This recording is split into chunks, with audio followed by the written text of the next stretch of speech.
जय हिंद। आइए आज की इस वीडियो में हम लोग बात करेंगे इकोनॉमिक्स के बारे में। इकोनॉमिक्स क्या होता है और इकोनॉमिक्स के बारे में इकोनॉमिक्स सब्जेक्ट के अंदर हम किस किस चीज का अध्ययन करते हैं। तो आइए आज के इस टॉपिक को स्टार्ट करते हैं। तो देखिए, इकोनॉमिक्स सब्जेक्ट जो है, यह इकोनॉमिक्स यानी अर्थशास्त्र क्या होता है। अर्थशास्त्र अमूमन इस बात की हमें पुष्टि कराती है, इस बात की अध्ययन कराती है कि किस प्रकार हम एक लिमिटेड सोर्सेस में यानी एक सीमित संसाधन में किसी भी चीज का कैसे अधिक से अधिक उपयोग करते हैं, कैसे अधिक से अधिक उस चीज का यूज करते हैं। तो अर्थशास्त्र हमें इसी चीज का अध्ययन कराता है, ना कि हमें पैसों का अध्ययन कराता। पैसों, हाँ, ये इस बात की जानकारी यानी इस बात का अध्ययन कराता है कि हमें पैसे का उपयोग किस प्रकार करना चाहिए, हमें पैसे का उपयोग कैसे करना होता है। न कि यह बताता है कि पैसों का अध्ययन नहीं, पैसों का उपयोग के बारे में बताता है और हमें इस बात की मतलब जानकारी देती है कि हम एक सीमित संसाधन में, लिमिटेड सोर्सेस में किसी भी चीज का कैसे अधिक से अधिक यूज कर पाते हैं, कैसे अधिक से अधिक उपयोग कर पाते हैं। तो इकोनॉमिक्स आप समझ गए, लेकिन भारतीय मतलब विश्व के अर्थशास्त्री के जनक जो कहा जाता है वो कहा जाता है एडम स्मिथ को। यानी पूरे विश्व के जो है, विश्व के इकोनॉमिक्स के जनक हमारे एडम स्मिथ साहब को कहा जाता है। एडम स्मिथ साहब को। लेकिन हमारे भारतीय अर्थशास्त्र के जो जनक कहे जाते हैं, भारतीय अर्थशास्त्र के जनक, वो विश्वेश्वरैया साहब को कहे जाते हैं। विश्वेश्वरैया को कहे जाते हैं। यानी कि पूरे विश्व के जो अर्थशास्त्र के जनक यानी पिता कहे जाते हैं वो एडम स्मिथ को कहे जाते हैं, और हमारे भारतीय अर्थशास्त्र के जो जनक है वो विश्वेश्वरैया को कहे जाते हैं। तो आइए देखिए, तो आप समझ गए इकोनॉमिक्स क्या होता है। अगले टॉपिक ये समझिए कि इस अर्थशास्त्र के अंदर हमारे भारत में किस किस क्षेत्र से, यानी कि अर्थशास्त्र का, इकोनॉमिक्स यानी रुपया का जो इनकम होता है, आय का जो स्रोत होता है, उसी आय के स्रोत को जब हम इकट्ठा करते हैं यानी आय को स्रोत को मिलाते हैं, उसे हम क्षेत्र यानी सेक्टर में बांटते हैं। यानी कहा, इसका मतलब यह है कि इकोनॉमिक्स अर्थशास्त्र में हम आय के स्रोत का अध्ययन करते हैं कि किस किस फील्ड से, किस किस क्षेत्र से कितना इनकम हो पाता है हमारे मतलब अर्थशास्त्र के अंदर, इकोनॉमिक्स के अंदर। तो जो हमारे आय के स्रोत है, उस आय के स्रोत को हम सेक्टर कहते हैं, क्षेत्र में बांटते हैं। हिंदी में सेक्टर को क्षेत्र कहते हैं। हिंदी में क्या कहते हैं? हिंदी में सेक्टर को क्षेत्र कहते हैं। और यह क्षेत्र यानी कि सेक्टर हम तीन आधार पर बांटते हैं। यानी हमारे अर्थशास्त्र के जो आय के स्रोत हैं, जो इनकम के स्रोत हैं, वह मूलतः हम तीन आधार पर बांटते हैं। पहला नेचर के आधार पर यानी स्वभाव के आधार पर, दूसरा टर्म्स के आधार पर यानी शर्त के आधार पर, और तीसरा ऑनर यानी स्वामित्व के आधार पर। इतना बात समझ में आ गया आप लोगों को? तो फिर से समझिए कि हमारे अर्थशास्त्र का जो इनकम का स्रोत है, उसे हम जिस मतलब जो मापते हैं, उसे हम तीन आधार पर आय का स्रोत इनकम मापते हैं। पहला नेचर के आधार पर, दूसरा टर्म्स के आधार पर, और तीसरा ऑनर यानी स्वामित्व के आधार पर। तो देखिए, नेचर के आधार पर क्या होता है। नेचर के आधार पर हम प्राथमिक क्षेत्र, द्वितीयक क्षेत्र और तृतीयक क्षेत्र के बारे में जानते हैं, और इस टर्म्स यानी शर्त के आधार पर संगठित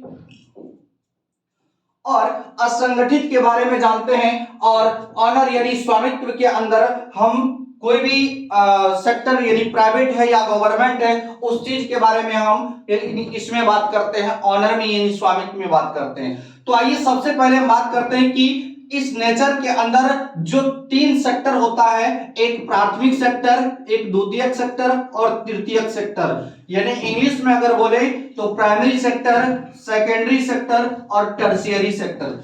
तो समझिए प्राथमिक सेक्टर क्या होता है।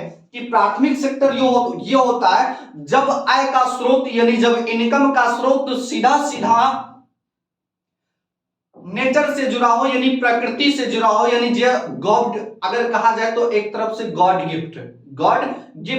तो ये प्राइमरी सेक्टर होता है कि जो मूलतः जो अमूमन नेचर पर डिपेंड होता हो, जो अमूलतः नेचर यानी प्रकृति पर निर्भर हो। जैसे एग्जाम्पल के रूप में देखिए कृषि। क्या कृषि हम अपने मान लीजिए कि वह एक नेचर का दिया हुआ है, प्रकृति का दिया हुआ है। पशुपालन यह भी एक प्राइमरी सेक्टर है क्योंकि यह प्राकृतिक है। मत्स्य पालन यह भी एक प्राइमरी सेक्टर है। खनन यह भी एक प्राइमरी सेक्टर है। जैसे मान लीजिए कि जमीन के अंदर जब कोयला निर्माण होता, कोयला की उत्खनन होती है, जब जमीन के अंदर से पेट्रोलियम निकलता है, जब जमीन के अंदर से गैस की भंडार निकलती है, तो वह किस में आता है? प्राइमरी सेक्टर में आता है। यानी आप मूलतः इस बात को समझने की प्रयास कीजिए कि अगर जमीन के अंदर किसी भी चीज का खनन होता है, किसी भी चीज की मतलब खुदाई होती है, तो वह किसके अंदर आता है? प्राइमरी सेक्टर के अंदर, अर्थात प्राथमिक क्षेत्र के अंतर आता है। जैसे कृषि, पशुपालन, मत्स्य पालन, खनन। अब आइए सेकेंडरी सेक्टर को समझते हैं। सेकेंडरी सेक्टर होता है कि प्राइमरी सेक्टर से गुजर के सेकेंडरी सेक्टर में प्रवेश करना होता है। यानी सेकेंडरी सेक्टर का कहना है कि पहले आप उत्पादन कीजिए, उत्पादन करने के बाद आप हमें दीजिए और हम उस उत्पादन किए हुए वस्तु को हम मानव के उपयोगी लायक बनाकर उसको हम मानव तक पहुंचाएंगे। यानी उपयोगी वस्तु को हम हर एक इंसान हर एक मनुष्य तक पहुंचाएंगे। कौन कहता है? सेकेंडरी सेक्टर कहता है। जैसे एग्जाम्पल के रूप में देखिए कि निर्माण और विनिर्माण। जैसे आप कृषि उत्पादन किए, एग्जाम्पल में जैसे गेहूं आप उत्पादन किए, तो गेहूं कौन सा सेक्टर में आएगा? प्राइमरी सेक्टर में, अर्थात प्राथमिक क्षेत्र में।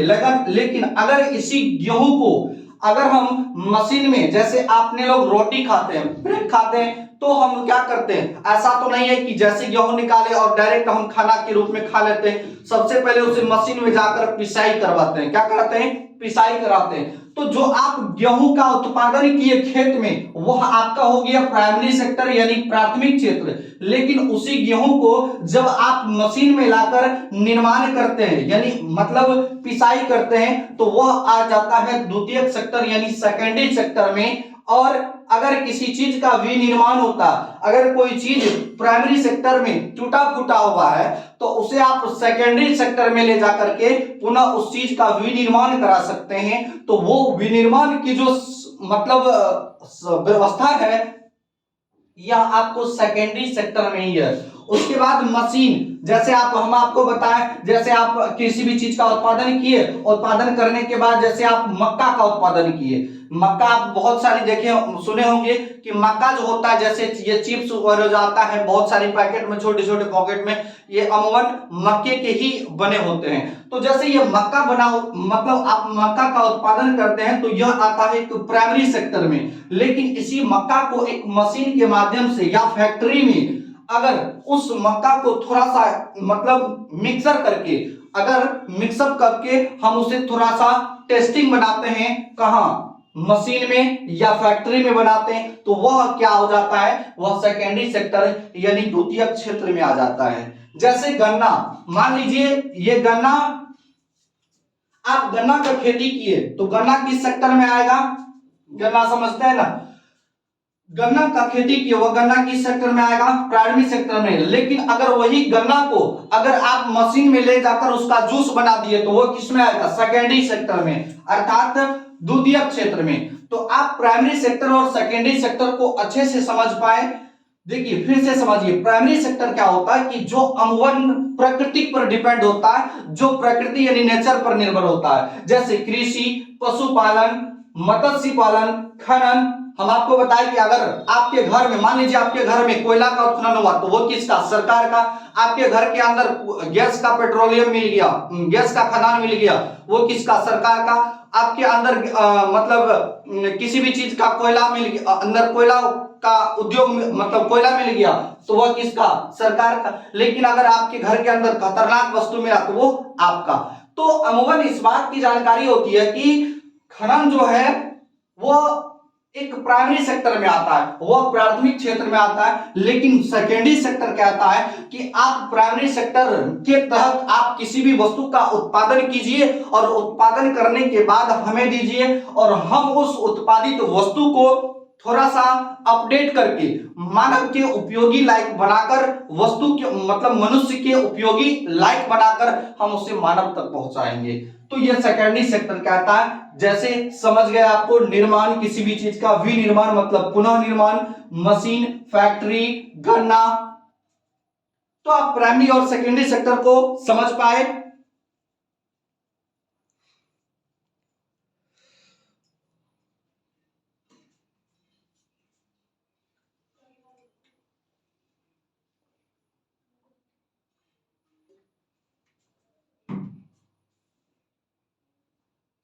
आइए हम तृतीय क्षेत्र यानी टर्शियरी सेक्टर को समझते हैं।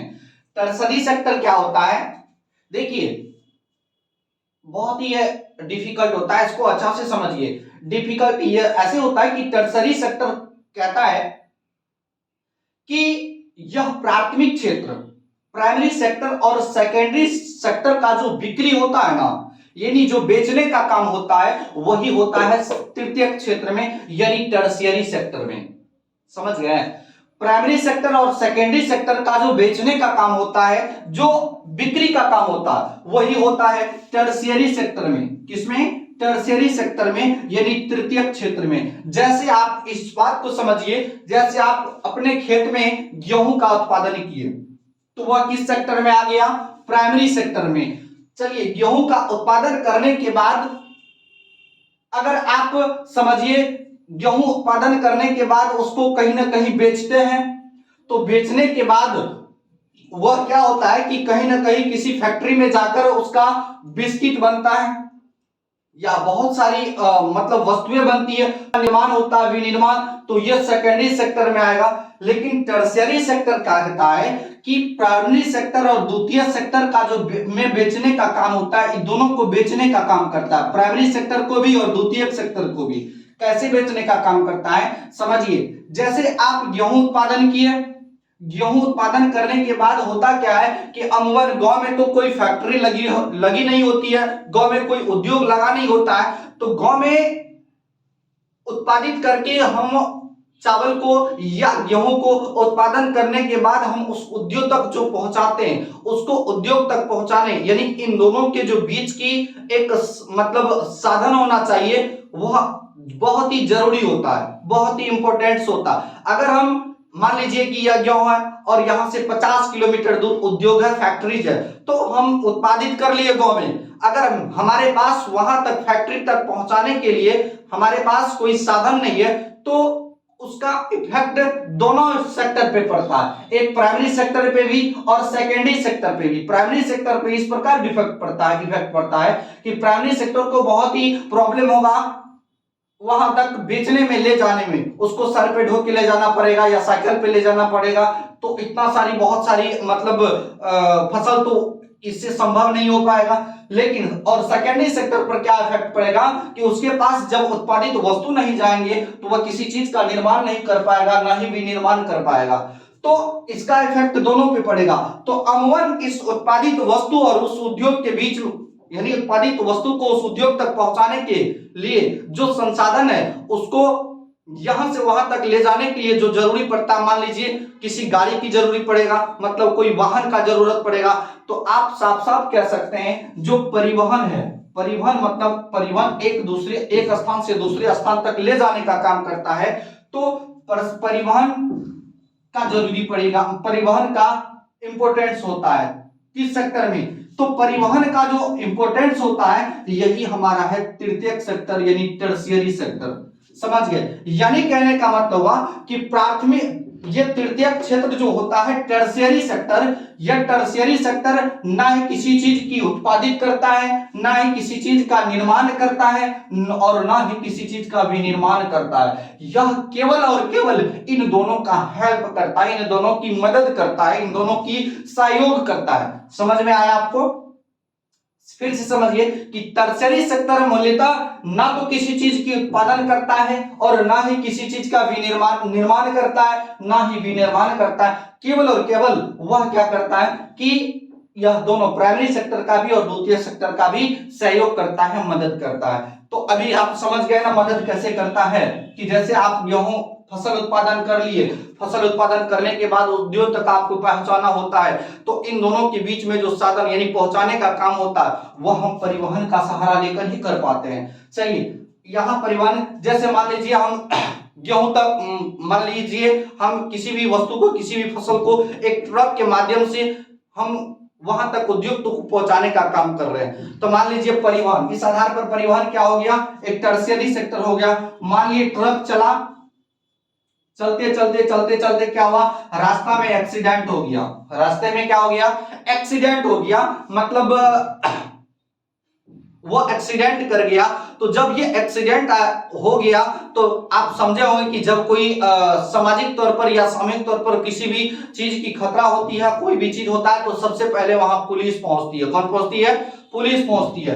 तो यह पुलिस भी क्या हो जाएगा, टर्शियरी सेक्टर। या तो पुलिस, आप समझिए, पुलिस ना तो किसी चीज की उत्पत्ति करता है, ना ही किसी चीज का निर्माण करता है, ना ही किसी चीज का विनिर्माण करता है, यानी पुलिस क्या करता है, इन दोनों की मदद करता है। क्या करता है? इन दोनों की मदद करता है। तो पुलिस भी क्या हो गया, एक टर्शियरी सेक्टर हो गया।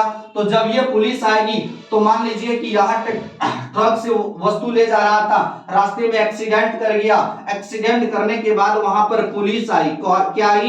पुलिस आई। और पुलिस जब आई तो वहां पे देखा कि बहुत, मतलब ड्राइवर को बहुत चोट लगा हुआ, तो उसे कहां पर ले जाएगी, हॉस्पिटल। कहां पर? हॉस्पिटल। तो इस प्रकार हॉस्पिटल भी एक प्रकार का क्या हो गया, टर्शियरी सेक्टर।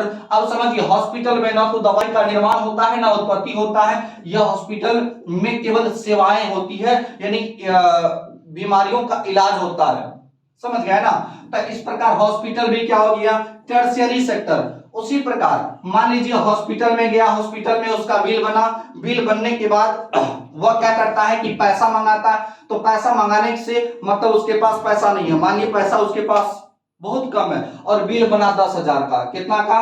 10,000 का। तो वो घर फोन करेगा, फोन करने के लिए जो साधन है वह टेली कम्युनिकेशन। तो इस प्रकार कम्युनिकेशन भी क्या हो गया, एक टर्शियरी सेक्टर में आ गया। अगर घर फोन किया, घर फोन करने के बाद घर पे भी मान लीजिए पैसा नहीं है, तो पैसा नहीं है, तो पैसा नहीं होने के बाद वो कहां जाएगा, बैंक में। बैंक में जाएगा, बैंक से पैसा लेगा। तो इस प्रकार बैंक भी क्या हो गया, टर्शियरी सेक्टर यानी तृतीय क्षेत्र।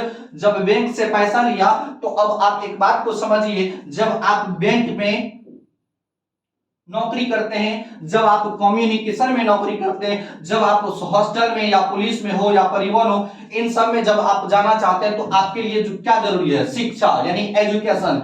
तो इस प्रकार शिक्षा भी क्या हो गया, टर्शियरी सेक्टर। अगर आप शिक्षा ले लिए तो आपको क्या मिलेगी, नौकरी। इस प्रकार नौकरी भी क्या हो गया, तृतीय क्षेत्र। नौकरी मिलने के बाद अगर बहुत आप मतलब एजुकेशन ले लिए और आपको नौकरी नहीं मिल पाया तो आप क्या करेंगे, बिजनेस। और बिजनेस भी किस सेक्टर के अंदर आता है, तृतीय सेक्टर के अंदर। अगर आप बिजनेस किए तो आप किसी न किसी चीज की दुकान करेंगे और वह दुकान भी किसके अंदर आता है, टर्शियरी सेक्टर के अंदर। अब देखिए, ये जो टर्शियरी सेक्टर है यह सभी ना तो किसी चीज का निर्माण करता है, ना ही किसी चीज की विनिर्माण करता है। यह प्राइमरी सेक्टर और द्वितीय सेक्टर की क्या करता है, हेल्प करता है, मदद करता है। इतना समझ में आ गया। जैसे परिवहन, एक वस्तु को एक स्थान से दूसरे स्थान तक ले जाने का काम करता है। पुलिस सामाजिक सेवा करता है। और उसके बाद पुलिस हॉस्पिटल यानी बीमारियों का इलाज कराता है जो पैसे ले जाते हैं। कम्युनिकेशन यानी कि एक स्थान का समाचार दूसरे स्थान तक जो पहुंचाने का संदेश होता है वो कम्युनिकेशन के माध्यम से ही करते हैं। कम्युनिकेशन में हमारा फेसबुक, व्हाट्सएप, मैसेंजर, ये सभी सारी वस्तुएं आ जाती है। इंस्टा, ये सभी भी क्या है, कम्युनिकेशन ही है। बैंक ना किसी, बैंक जैसे पैसा का ना तो निर्माण करता है ना ही विनिर्माण करता है। बैंक केवल और केवल क्या करता है कि पैसा आदान प्रदान करता है ग्राहकों को भी। शिक्षा से न मतलब शिक्षा न निर्माण होता है न विनिर्माण। मान लीजिए शिक्षा किसी को दिया जाता है, वो नौकरी करके सेवाएं करती है, वो नौकरी करके क्या करता है, सेवाएं करती है। नहीं, मान लीजिए आप किसी को नौकरी लग गया तो वो थोड़ी ना किसी चीज का निर्माण करता है, नहीं, वो केवल और केवल सेवाएं करती है। और मान लीजिए बिजनेस, बिजनेस में भी किसी भी चीज का न निर्माण करता है न विनिर्माण करता है, केवल और केवल क्या करता है, वह दुकानें खोल के सेवाएं करती है, नहीं अपना प्रॉफिट भी कमाता है और दूसरे को भी प्रॉफिट देता। तो आप इस प्राइमरी सेक्टर यानी इस टॉपिक में आप समझ पाए कि इकोनॉमिक्स क्या होता है, और साथ ही साथ इकोनॉमिक्स यानी अर्थशास्त्र का के अंदर जो आय का स्रोत होता है वह मूलतः 3 आधार पर होता है, एक नेचर के आधार पर, एक शर्त के आधार पर, एक ऑनर के आधार पर। सबसे पहले देखिए, अभी हम देखें कि नेचर के आधार पर, और उसके बाद अगले वीडियो में हम बात करेंगे टर्म्स के आधार पर। दो शर्त है, जो यानी दो व्यवस्था है, एक संगठित और एक असंगठित, और ऑनर के आधार पर एक प्राइवेट और एक गवर्नमेंट। तो अभी आप समझे कि प्राइमरी सेक्टर और द्वितीय सेक्टर और तृतीय सेक्टर। और एक बात को समझिए कि अभी वर्तमान में हमारे अर्थव्यवस्था में जो प्राइमरी सेक्टर का योगदान है वह मूलतः है 17%। कितना परसेंट, 17%। और द्वितीय सेक्टर का जो योगदान है वह है 29%, और तृतीय सेक्टर का जो योगदान है वह है 55%। यानी कि मूलतः अभी हमारे भारत के अर्थव्यवस्था में प्राइमरी सेक्टर का योगदान 17%, सेकेंडरी सेक्टर का योगदान 29%, टर्शियरी सेक्टर का योगदान 55%। तो आइए आज का वीडियो यहीं तक रहने देते हैं। हमें विश्वास है कि आपको ये पूरे टॉपिक समझ में आया होगा। अगले वीडियो में हम बात करेंगे कि टर्म्स और ऑनर के आधार पर जो होते हैं उसके बारे में बात करेंगे। तो आज का वीडियो यहीं तक रहने देते हैं। जय हिंद।